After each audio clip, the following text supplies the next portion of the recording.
Ladies and gentlemen, welcome to another episode of Are We Clear Yet? We're seeking clarity through dialogue is how we move. I'm in the place to be. A couple of my brothers, Dub and Al. Al, how we doing today, man? Fabulous, man. I'm wearing my favorite shirt. Says I may be wrong, but I doubt it. You sound very narcissistic. Hey, I'm trying to model my life after that guy in the blank house. But all right. I may be wrong. Okay, Dub, how we feeling there, man? I mean, speaking of the White House, I mean, isn't the Independence Day coming up very, very, very shortly here? Celebrating independence of America. Anyways, this is what I'm going to celebrate. 365 Black History. Shout out to my good friends at Uncle Nearest. Fawn Weaver, I love you. I've never met you, but I think you're awesome. Beautiful. Well, I mean, I like your shirt. I like your shirt, Al, because what I like to say is, listen, I'm not right all of the time, just most of the time. But anyways, to answer your question, I'm doing fabulous again, still doing well. And guess what? I think the last episode, I'm not sure if we asked you how you doing, but how you doing, Dean? How you doing, bro? You know what? You didn't, and I'm so glad you noted that. Oh, and man. I'm doing well. It's summertime. I got on my tank top. I'm trying to be shirtless all summer, as I say in all the chats. You know, let's take care of our bodies so whenever it gets hot, we're just doing away with all tops. And I think society will function better that way. I mean, all tops. Yeah, there should be an uptick in subscriptions. But okay, all right. Yeah, well, listen, yeah. You know, Dean, me asking how you're doing and being concerned about your feelings. You know, I'm trying to just improve my emotional IQ. Yeah, your emotional intelligence is running at a high meter right now. You know what I'm saying? You know, I'm very concerned and just very just concerned about your well-being, you know. Not just about, I'm not concerned just about myself, you know. I'm concerned about other people too. So I'm feeling emotionally shamed, man. I didn't ask Dean about that. So hey, you know, we strive to get better every day. That's right. BetterHelp.com. Yeah. Yeah, not a sponsor. Well, but we're all about therapists, counseling, yes, and you know, getting better, couples counseling, you know, marriage and family therapist. God does not ask for perfection; He asks for progression. Right? Yes. Wow, I love that. Yes. Listen, God in therapy, you can't lose, y'all. We just got to give them both a try. So don't feel bad, Al. Just do better.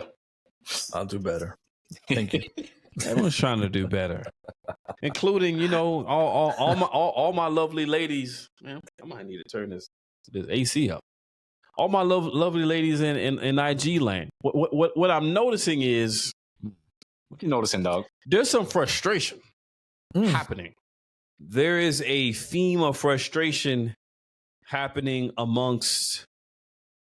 Maybe it's just amongst the people that want to vocalize it. I don't think it's limited to the people that are throwing on their camera and they're like, hey guys, this is what I'm thinking. I do tend to think it is a kind of a broader matter, but you know what? I have a lot of respect for the people that are like, you know what? I'm just going to, obviously when they're genuine, I'm just going to just share my thoughts in totality, unfiltered. This is what I think. And maybe that's a part of their process. I don't think you should do that with all matters and all subjects, but I think it might be at least the start of you kind of getting to where you want to be and discovering where you want to be and figuring out and designing where you think you should be. And I got a lot to say, but I think we should probably just play this clip real quick. Let's do it. And we could talk a little bit about it on the other side. Let me know what you guys think. Mismanage my life up here at this point. I need a life manager, and I think the life manager that I'm looking for is a husband. Father, fix it. I'm ready for a husband. I'm ready to sit down and be quiet. I'm ready to listen. I'm ready to listen. I'm ready to wear matching outfits. I'm ready to go to the family events and be quiet and let you talk. I'm gonna bring you a plate. I'm gonna fix you a nice plate. I promise. I'm gonna make you a drink. I make cocktails. You know, I'm gonna look nice. I'm gonna look pretty. I'm gonna stay in shape. I'm gonna go for walks. I mean, what do you need? Do you need me to support you? I'm gonna support you. I'm gonna help you build that business. Matter of fact, I'm gonna be your secretary. What do you need, God? I'm ready. I'm tired. This job done wore me out, y'all. They done wore me out about this job. Everything done wore me out. Wow. That's a lot. Wow. You know, I almost looked at that and I took notes on that video. And she kind of had a prayer. She threw a prayer up in the air. She's just like this. She's obviously kind of driving, I think. But in a sense, it's almost like Jesus take the wheel. And she's like, God, and I have a piece of paper. Audience, I'm not lying to you. She prayed out to God and she said she's going to listen. She's going to wear matching outfits. She wants to go to the family events and fix her husband's plate, fix his cocktails. She's going to be concerned about her appearance. She's going to be in shape. She's going to provide support to not just him, to his endeavors. And those are just some of the high points, maybe just random points. But she also talked about her lifestyle with regard to her employment. She says, you know what? I don't really like my job very much. I don't really like functioning in my job. I don't like my superiors. I'm kind of paraphrasing. But it sounds like almost the idea of her just being in her current working position does not fit where she is mentally. She does not want to be there, almost to imply she'd rather be at home. Maybe she's implying she'd rather be raising children and keeping the home and maintaining the home while her husband is doing the primary work and bringing in income, essentially. That's kind of what I was hearing, and I am sure most of you guys hear that a lot. There's a lot wrapped up into this. Again, I took studious notes, and I'm curious, Dub. I'll go to you first. Is this a cry out to depart from her current living because she's kind of been enlightened to what she thinks she should be doing? Or, I mean, what do you think's happening here? I don't know. She was all over the place, man. There's a lot, man. That's why I took studious notes. She said she's tired. She said she was tired, but I don't know if she was more tired of like her working condition, or tired of what's been happening with her outside in this dating society, dating world for her, or the dating pool, whatever the case may be. Yes. Maybe a combination of both. Mm-hmm. But she said that she needed a life manager. That's where she started. She needs I can't believe I left that out. Yeah, you left that out. You left that out. That was a big mess. Yes. She wants a life manager, right? And then she clarified that or added to that by saying she believes the life manager needs to come in the form of a husband. Boy. So my question is this. Did she want a husband before realizing that she needed a life manager? And so now what's leading this? I need a husband. Again, what is behind it more? Is it because she needs this life manager? Is it because of the job stressing her out? What is causing this change now to where she is ready to, do all these things? And why wasn't she willing to do those before this video was made? Oh, come on, man. Why are you asking? Those are some good rhetoricals right there. So, you know where she lost me when she said she was going to listen? That's where she... Well, that was one of the first things she said.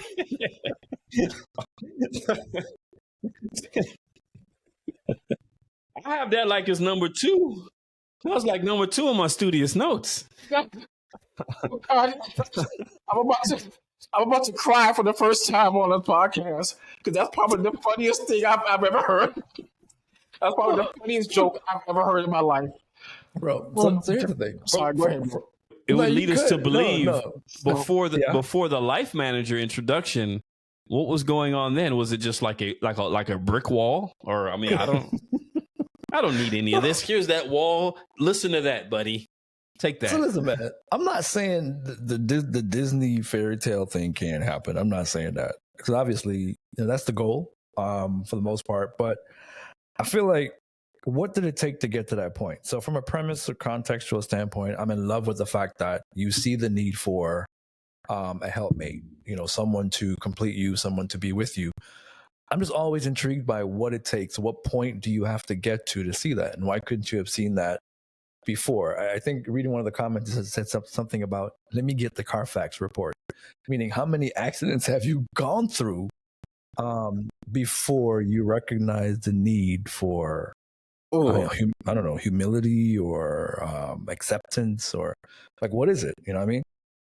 That might be worth the $19.99 right there, boy. to get that in depth, because you don't always get all the stuff on the free one. Hello.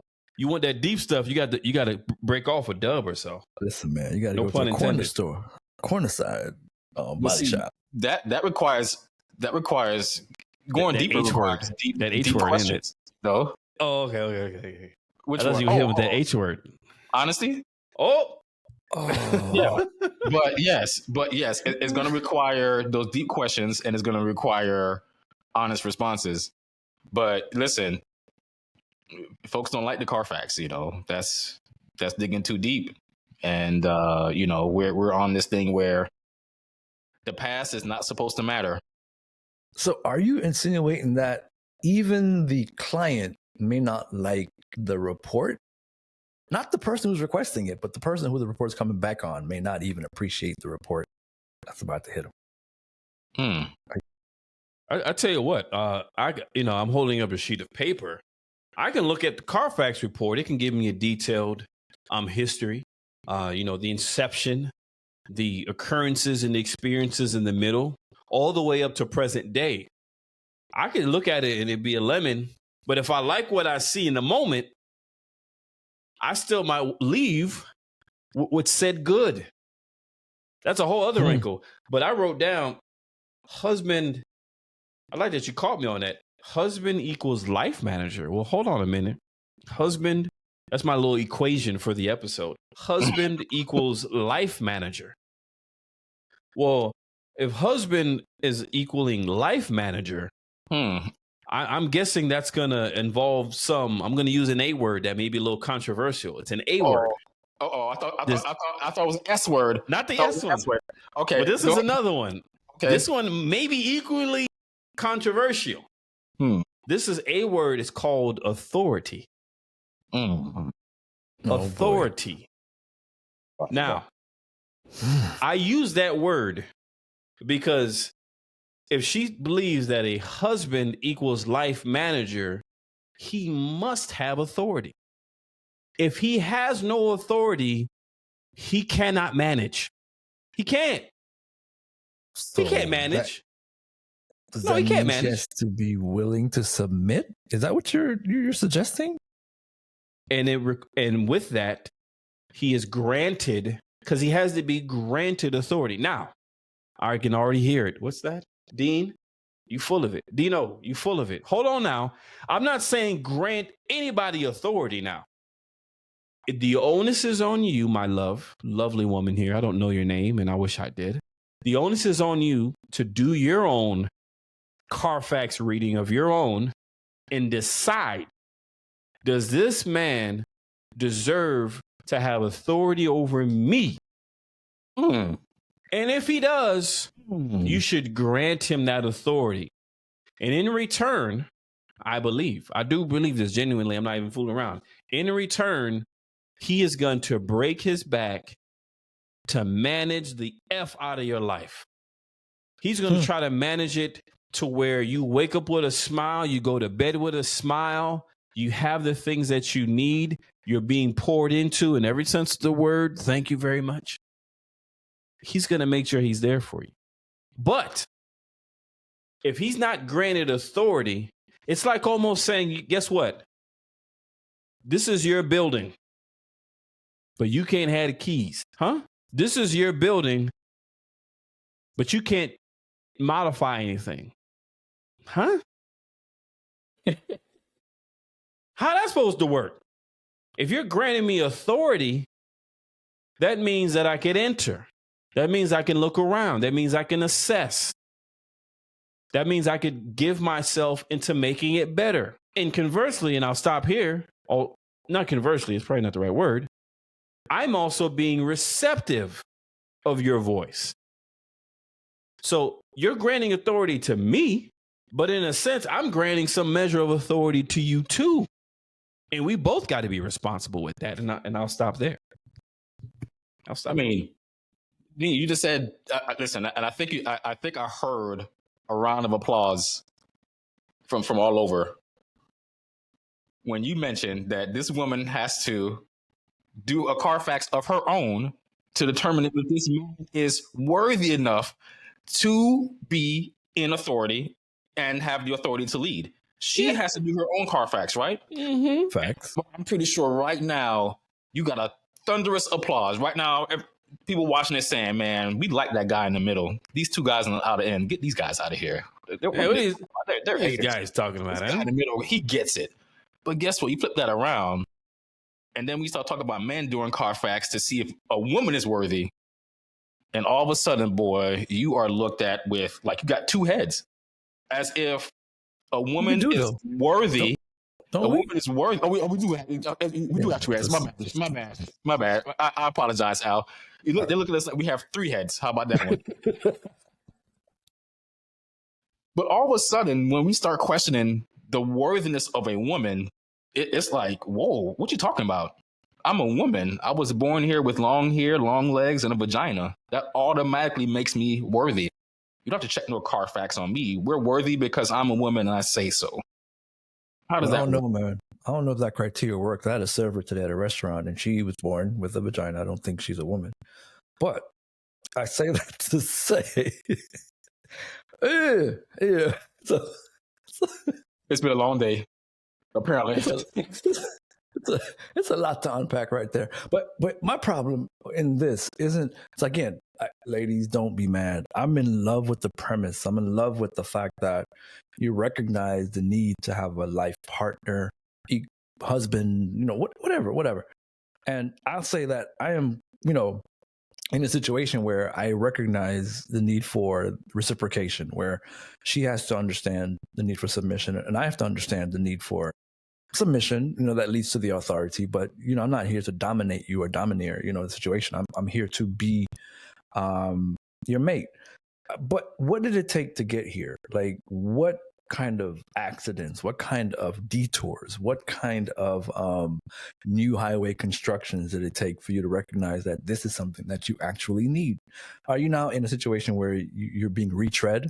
Your tires bust out, and now because you've been through so much, you're coming back to the well to see if you can manufacture something that's going to work for you. I'm always curious. Why couldn't you have seen this before you put the mileage on the vehicle?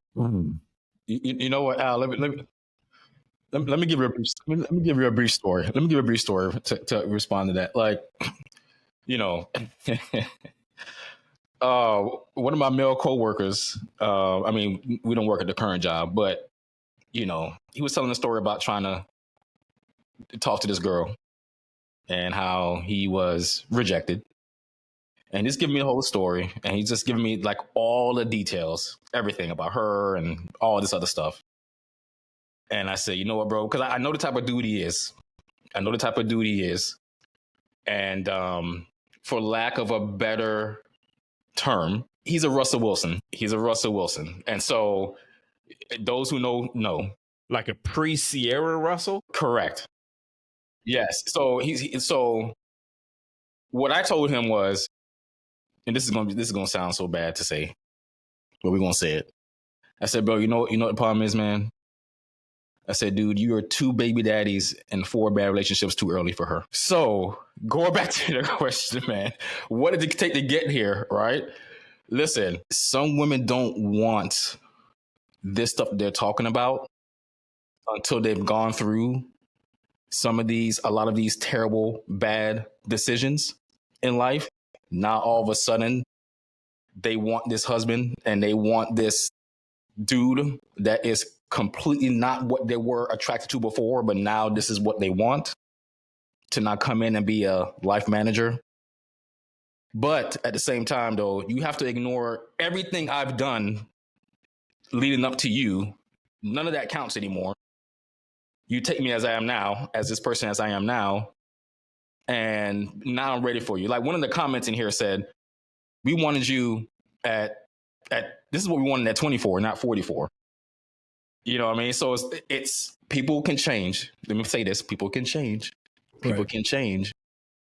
But guess what? Not everybody is fast enough to outrun their past. It's going to matter to certain people. And it's going to limit your options unless you lie about the stuff you've been through. Bro, and even without being uber cynical, I mean, of course, what everyone thinks here is, okay, you've squandered your best years, and now you're having to come to Jesus moment where you think coming to Jesus can make you a born-again virgin. And I'm like, what are we doing? So, like you said, why couldn't it have been before? But I also believe that life's experiences shape you into making certain decisions later. Are we glamorizing it to the point where it's a huge deal because what? She feels like, oh, I can accept you now. Like I'm willing. Like, are you the prize though? Like, so we run the Carfax. Are you worth it? I think it comes down to a level of humility on both parts, I guess. So we understand what we're getting ourselves into after we put some mileage on the car, for lack of a better. And let it be said, everyone deserves love. I think at least everyone deserves an opportunity to find a new love, to find a new opportunity, to find a new relationship. Now, let's go back to the young lady in the vehicle here. Let's presume she's around, I think Dub mentioned that 44 age. Let's presume she's 45. Okay. She's 45 years old and she's gone through some trials related to employment, related to some exes. She is saying that husband that she doesn't have now can be her life manager. It's going to beg the question to this potential life manager. Let me ask you a question, lovely lady. When your man previously gave you some advice, gave you some suggestions that were relatively objectively based in wisdom and love, how did you take to that advice and counsel? Do you think that's a fair question for him to ask that? Because she's asking for a life manager now in the form of a husband. But maybe he'll want to know, you know what, in instances that he's given you his counsel, his thoughts, how were you receptive to that? Is that a fair question to ask back to her? Fair. Because did she learn from those mistakes? And even though you're listing the things that you're willing to now do, did the experience before shape you enough to give you that will to accept what you're actually asking for? And I say that because by all means, I've never been married, but one day when I am married, my wife is going to be the number one priority. She's my number one priority. I have to be a life-giving source to her. I have to be her protection. I need to be her primary counsel. But she was born before today. She's had a life before today. And as we're building, because this is not going to just show up in a day, tell me what it was like from a conflict point of view. Was there some conflict? I think the answer is yes, because everyone has some form of conflict. Tell me about your conflict resolution. Do you listen? Do you listen to comprehend? Do you listen to process? Or do you listen to fight back? Do you listen to prepare your arrows to shoot back? Do you listen and pretend that you're listening? I think this is very important. Husband equals life manager. That's my equation for the episode. Husband equals life manager. If I'm going to properly life manage, we're probably going to have some contentious dialogue, I think. Thoughts? So just real quick, just suppose, because obviously for her to get to this point, she had to have had some bad experiences maybe with men. Can we be the problem? Yes, absolutely. Yeah, some listen. We got a piece of that pie. Yeah, men have always been the problem. This is what has kind of started this gender war that we see going on right now. That men has always been the problem. So, and a lot of that is legitimate. A lot of it is legitimate. But once men started picking up mics and started pointing out that women are also the problem, that's when it became very contentious between men and women, because their flabber was gasted that it was even possible that in some situations women are actually the problem. There's some women right now who still have not. It does not hit them. I mean, accountability is their kryptonite. It does not compute that in certain situations it's actually women who are the problem. You know, it's always the men who have to fix themselves. And why is it that men always have to work on themselves, but women don't have to work on themselves? It doesn't make any sense. It's not logical. Anyways, so yes, to answer your question, Al, yes, there are some men are the problem at times too. Yes. The only thing with Dean's question, Dean, your line of questioning seems a lot like a job interview, which sometimes on these dates, it does feel like a job interview. But guess what, bro? She can sit across that table just like you can. And you can answer those questions however you want to answer them. You can answer those questions. You can answer in the way that you feel like what they want to hear so that you can get the job. But the proof is in the pudding. So she can tell you how she addresses that conflict resolution, but you never really are going to find out until you actually have a conflict. This is very true. And you know what? Here in the state of Georgia, Home Depot is a very large employer to many people in the state of Georgia. And, and let's say I am being inquired into about being a regional manager. No. Let's just say store manager. Guess what? Whoever's interviewing me to be the store manager of this Home Depot location, yes, to some extent, this interview process is going to be limited. But you know what? I may need to walk the floor a little bit. I may need to walk the floor and see what the atmosphere is amongst the staff, I see where you're going. Amongst the different shifts. I might need to walk around a few different shifts to see what the culture is like here. Because I want to come here and I want to manage. I want to come here and I want to get better. I want everyone to get better. I want the store to get better. I want revenue to spike up. I want us all to benefit. It's not just about me. If it's just about me, I can go be on my lonesome and be a solopreneur if I want. No, I want to be a part of something else. I want to go and serve.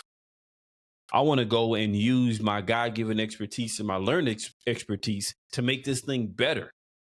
And I might want to walk the floor a little bit. I might walk down over by lumber, over by appliances, over by the lawn and garden section.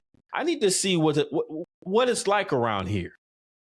Because if I sign up to be store manager, I need to know what I'm working with. And you know what? I didn't come here to preach today.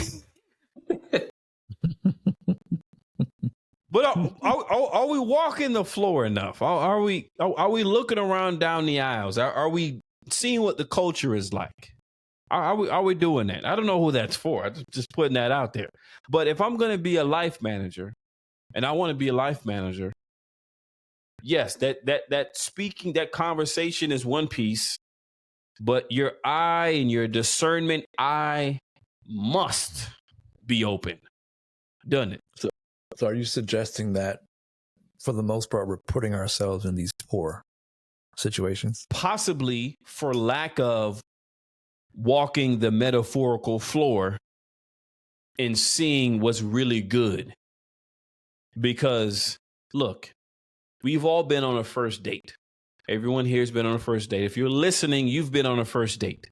If you're single in your 40s, if you're unmarried in your 40s, you've been on a first date fairly recently. And you've been told things, you've been texted things And then once you've been around it, you're able to discern, accounting for what they've said, but you're looking and you're listening, and there's an internal measuring mechanism that's saying, you know what? I believe there's an opportunity here for me to love and to serve and to be loved and to be served. And there's other instances where it's not really there. So the idea of me becoming a life manager here is not looking so good, even though that's what the other person is saying that they want. After I've walked the floor a little bit, I don't know if I'm gonna be a good fit. I'm a big believer in fit. You know what I'm saying? Like, you can want to be there and here and all those other places, but is this a good fit for you? It may not be a good fit for you, fam. So if you want to be a life manager, you might want to walk that floor and see what's good before you sign that contract, that lifelong. It's not really lifelong the way these statistics are working, but you know what I mean. Go ahead. Question is, man. Hey, real quick, just perspective. Problem is, over the last couple of years, I'm seeing more people wearing sunglasses indoors. So I don't know if they're going to be walking that floor objectively, but that's just throwing it out there for thought. Dove's got a point. No, I was just going to ask this: if multiple people are applying for this position for life manager, and multiple people are either declining to take the position, or taking the position but they're not working out, is the problem the life managers, or is the problem Home Depot? You're amazing. You know why? Because my next point was going to be, I've been in a situation before where I had to point out to the person that if everyone experienced the same thing with you, you're the only constant in every relationship. Ooh. What about you? Do you need to get the Carfax on? So introspectively, yeah, sometimes we got to take a hard look, man, whether man or woman or binary, and figure out how do we address an internal issue. Listen, I just want to put this out there. As Dean gathers himself, let me just put this out here. If you to all the women that I've heard say this, because guess what? I've had to say this, what I'm about to tell you all right now. I've had to say this several times after looking myself in the mirror, realizing that I'm not perfect, and realizing that I need to improve in a lot of areas. If you have ever met a woman who have said this to you, consider yourself very blessed, and God bless the women who have said these words. Yeah, I need to work on myself. Yeah, I thought you were going to say I was wrong, but all right, it's the same. I mean, the percentage of that one is even lower. But Correct. If you've ever met a woman who can say, I was wrong, I would throw it in there, or, yeah, you know what? There's some things about myself that I can work on. Consider yourself blessed, and because that is not a common thing you hear. It's very, very, very. You almost never hear it, but I have heard it, and God bless those women, because that takes a lot of, again, just self-awareness, self-reflection, a little bit of some accountability, and again, in that situation, if everybody's applying for this position. If 10 men apply for this position and 4 said no thanks, and 6 you gave an option, a chance to, but none of them worked out, what's the common denominator? Something's up, man. Something's up. Al, go ahead. No, I'm pulling that. So that's for me. That's legit, real, personal. It happened in my life, so I can speak to it.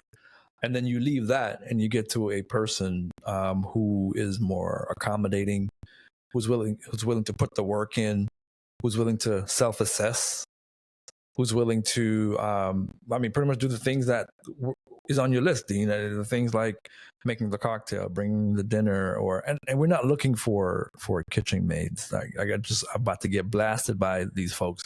I'm saying, though, there's a level of, okay, so I'm going to do this for him, and he's going to massage my feet. He's going to take care of me. He's going to, do the things that he needs to do for me, just as I'm willing to do these things for him. So I can say I'm at a point now where I think, like, I have met my unicorn, right?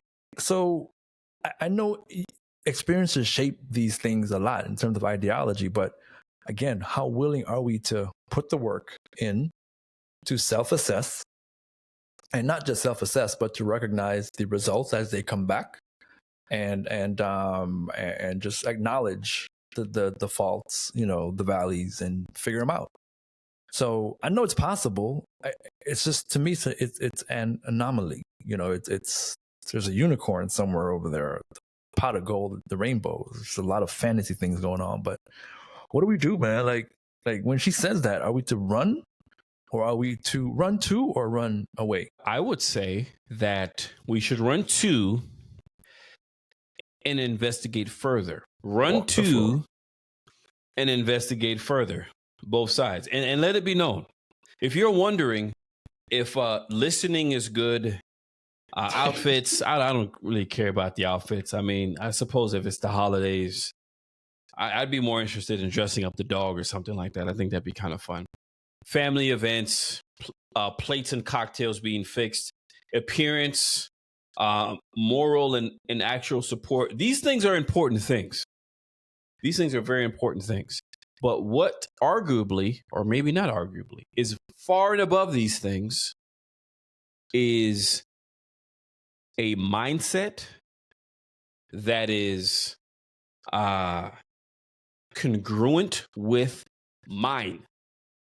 I'll say it one more time. A mindset that is congruent with mine. Acts of service are fan-freaking-tastic.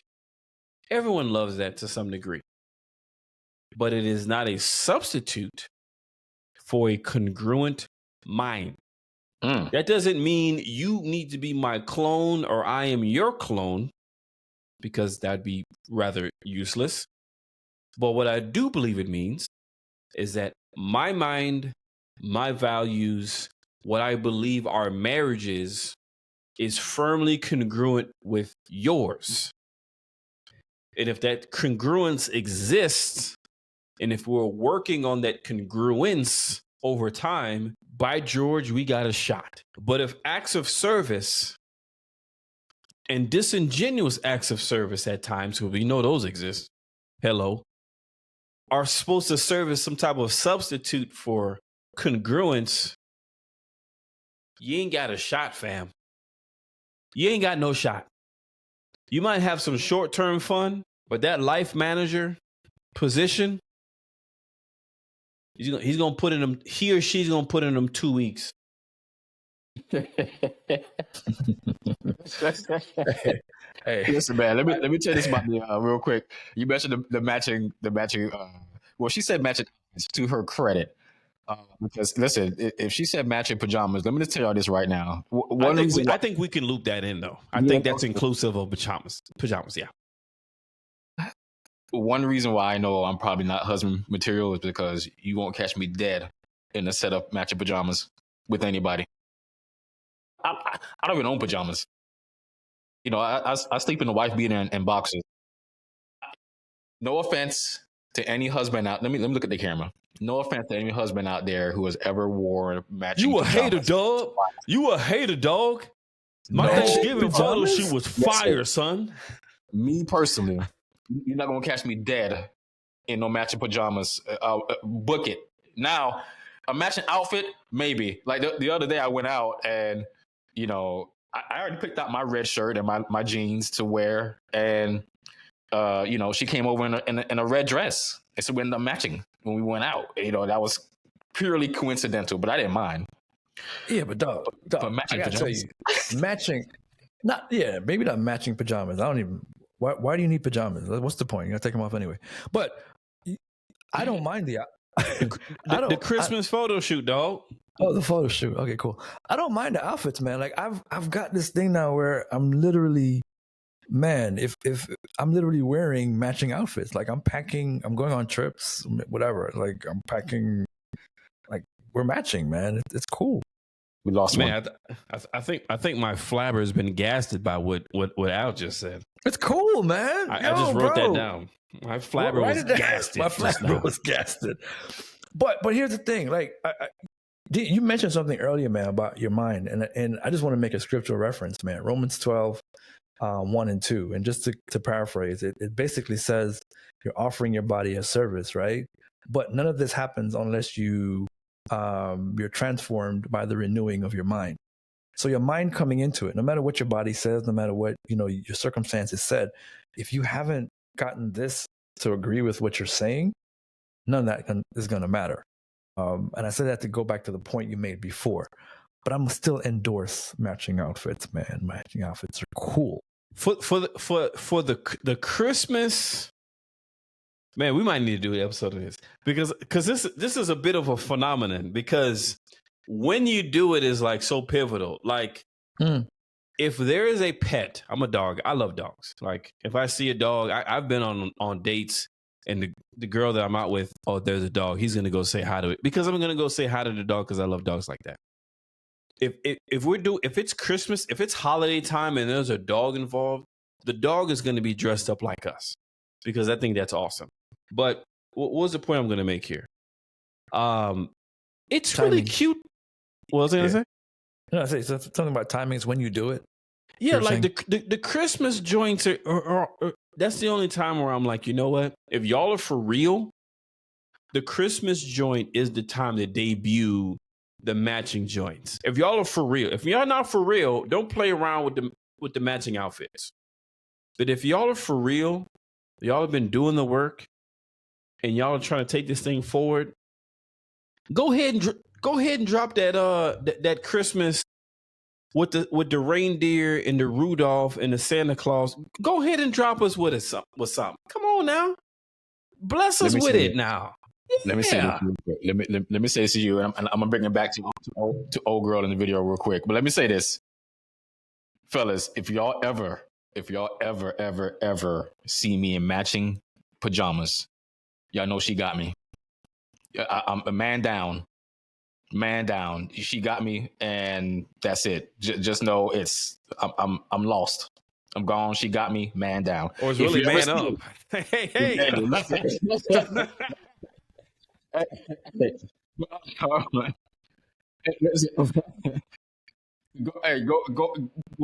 Going back to the video, like some of these comments, man. One of the comments that we talked about offline that was just hilarious because that's why I laughed so hard when Al said, "Listen," because I don't know how many actually do that. But one of the comments said, "Once she's married, she will return back to her factory settings." Man, I hope that I'm not sure if that got cut off in the recording. Once she gets married, she will return back to her factory settings, meaning she's gonna go back to not listening. So there's a potential for the okie doke in here. There's okie doke potential. That's what you're saying. Yeah, I mean, without a signed contract, you really can't hold her to any of that stuff, man. She's just saying it, but that's crazy. Reset default settings. No matter what's said in this contract, no matter what's said on social media, or what they say in this interview, aka a date, there's gonna come a time where the rubber has to meet the road. There's been a lot of car references today. The rubber has to meet the road, and how is it gonna perform? You know what I love about that scripture from Romans? Yes, y'all, we read the Bible. Yes, we read the Bible. What I love about that scripture from Romans is that word that translates to renewing. What I love about that word is because inherent in it is that you're a human. You're going through life day to day. You're having all kinds of influences to your left, to your right, behind you that are going to be pouring into your ear and pouring into your brain. Yet you have to go home. You have to be a wife. You have to be a husband. You have to take care of home, and you have to, hopefully, by the grace of God, run it back the next day. The only chance you have at doing that well, if you continue to renew your mind and renew your body and renew your union in some type of a way. Because there's going to be so many things going on. There's going to be so many things that are not going to be conducive to you being your best self. We don't have to go down the list, but culture has one thing. Your parents has another thing. Your job is telling you another thing. Your kids are being influenced by another thing. And you're having to manage all this stuff while being a good spouse. So if you're not renewing your mind back to what you got into this for, as in coming into it with a clear idea of what marriage is, again, being congruent with the other person, having a clear idea of what it means to be a parent, and having a clear idea of what that is, and doing it. If you're not renewing your mind back to that, you're in trouble, fam. You're in big old trouble, because you cannot stop these. We're not living in a silo here. Okay, if you're living in America, if you're living in a Western world, you're not living in a silo. You're in a influx and a flurry of ideas and all these things. So if you're not in congruence with your wife, your husband, and what this is, and if you're not in congruence between the two of y'all of how you're going to parent, how you going to make it? How? I think too, man, the reality, I'm growing up, you used to always hear people say something like, it's 50-50, and that's stupid. No, it's 100-100. So if you're both not willing to give 100, because you're working every day and you're both doing the work every day, it's not like tomorrow's his day and next day is mine. I think you both put the work in, you're going to get good results. But a lot of these fairy tales, again, come back to, I've been hurt, so now I'm ready. No, you shouldn't. It shouldn't take that to get you ready. I mean, granted, it may help with your assessment, but if you're willing to put the work in, whether it's early or late, and you're sincere in your desire, then I think it's doable. It's possible. Definitely walk the floor, but I think it's doable. I would just only add, not too long ago, I wished Travis Hunter good luck, and so I'm going to extend the same good luck to her as well. Because you know what, looking at the video, she's not a bad looking woman. She's not a bad looking woman. So guess what? She's going to have applicants, and she's going to have applicants for quite some time, if she keeps herself up, because it looks, she didn't look bad. So again, she has to want the applicants, because there are going to be some applicants that she does not even look twice at. She's going to disqualify them for whatever reason. She is entitled to her own preferences. So she's going to have life managers applying, some that she's not even going to consider. And then the ones that she considers, they're going to have to still want her after they walk the floor.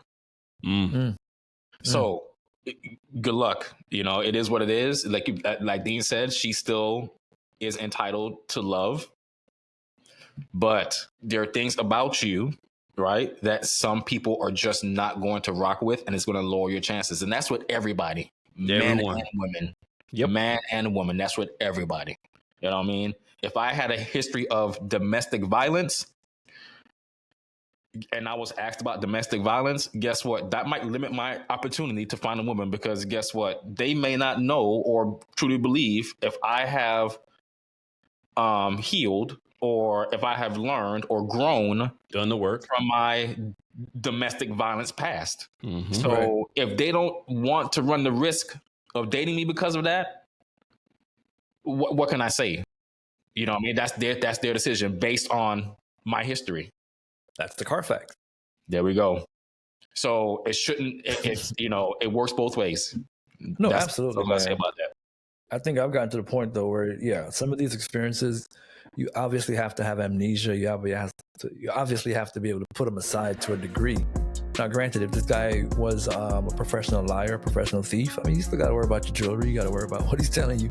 But I think, you got to be mindful. You got to protect yourself. And so some women get to a point where they overprotect, and some men get to a point where they overprotect. I think you got to meet the right person, meet in the right situation, and be willing to put the work. 100. Absolutely. Husband equals life manager. That's my best equation. Husband equals life manager. I have many more thoughts, but unfortunately, we've reached an end. So we thank y'all so much for tuning in to Are We Clear Yet? But we're just going to have to catch you next time. Share us, like us, follow. We'll see you next time.